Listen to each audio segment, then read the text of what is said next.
Hello friends, আজ আমি নিয়ে এসেছি নিরামিষ ঘুগনি রেসিপি। তো আমি প্রথমেই 200 গ্রাম মটরকে সারা রাত ভিজিয়ে রাখতে দিয়েছিলাম, আর তারপরে আমি তাকে সেদ্ধ করতে প্রেসার কুকারে দিয়ে দিয়েছি, আর ছোট ছোট আলুও তার সাথে কেটে দিয়ে দিয়েছি। একটা মিডিয়াম সাইজ টমেটো, দুটো কাঁচা লঙ্কা আর 1 ইঞ্চি আদা নিয়ে আমি তাকে একটা মিহি পেস্ট বানিয়ে নিলাম। এরপর আমি অল্প একটু তেল দিয়ে কড়াইটাকে গরম করে ফোড়ন দিয়ে দিচ্ছি। প্রথমে দিলাম জিরে, তারপর দুটো দিয়েছি শুকনো লঙ্কা আর একটা তেজপাতা, একটু ফ্রাই করে নিচ্ছি। আমি একটু হিং পছন্দ করি, তো এরপর আমি অল্প একটু হিং দিয়ে দেবো। নিরামিষ রান্নাতে হিংয়ের গন্ধটা বেশ ভালোই লাগে।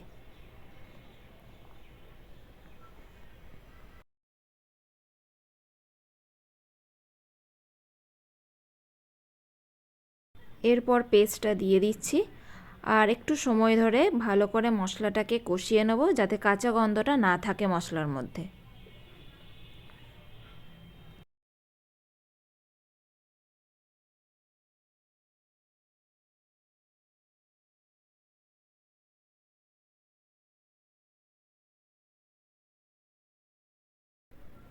এরপর মশলার মধ্যে পরিমাণ মতো হলুদ দিয়ে দিচ্ছি। আমি 1 টিস্পুন দিয়েছি হলুদ, আর 1 টিস্পুন দিচ্ছি নুন, কারণ আমি মটর কড়াই আর আলু যখন সেদ্ধ করেছিলাম সেখানেও আমি নুনটা দিয়েই সেদ্ধটা করেছি।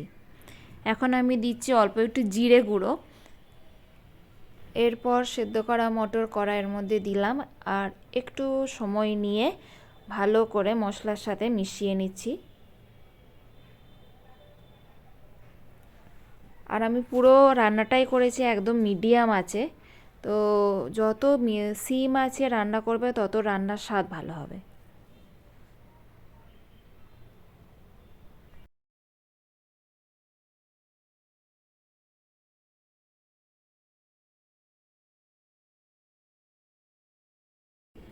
আমি এখন 1 টিস্পুনের মতো চিনি দিয়ে দিয়েছি। নিরামিষ রান্নাতে আমার একটু মিষ্টি মিষ্টি খেতে বেশ মজা লাগে, ওই জন্যেই আমি অল্প একটু চিনি দিয়েছি। এরপর কিছু ধনেপাতা আমি কেটে রেখেছিলাম, সেটাই এখন ঘুগনির মধ্যে দিয়ে দিচ্ছি। একটু ভালো করে নাড়িয়ে নিই।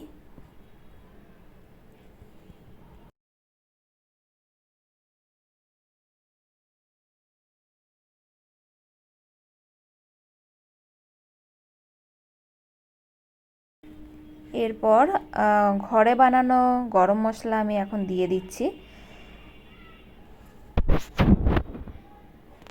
বাস, আজকে একদম রেডি হয়ে গেছে আমার গরম গরম ঘুগনির রেসিপি।